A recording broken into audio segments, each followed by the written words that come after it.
Nagkasundo ang Philippine Amusement and Gaming Corporation o PAGCOR at ang Philippine Sports Commission o PSC na pagandahin ang mga sports facilities sa bansa at palakasin ang suporta sa mga atletang Pinoy.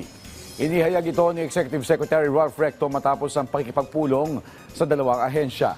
Layo nitong bigyan ng maayos sa pasilidad at espasyo ang mga atletang Pinoy para lalo pa mahasa sa sports at makapagsanay ng mga kampyon. Hindi lang sa Pilipinas kundi maging sa labas ng bansa. Kukumpletuhin ng PAGCOR at PSC ang Ilocos Norte Sports Institute and Research Building na magbibigay daan para sa pagsasanay sa bowling, gymnastics, badminton, sepak takraw at iba pang sports.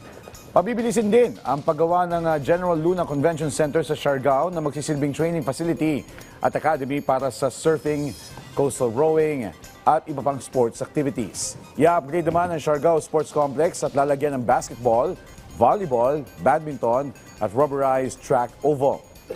At tatayuan din ang dormitoryo para sa mga atleta at ng convention center.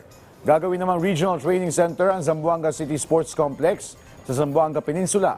Bukod sa pagsasanay, inaasahan din itong magpapalago sa sports tourism at magbibigay daan para manguna ang Pilipinas sa pag-host ng mga international competition na magpapalakas sa posisyon ng bansa sa global sports stage.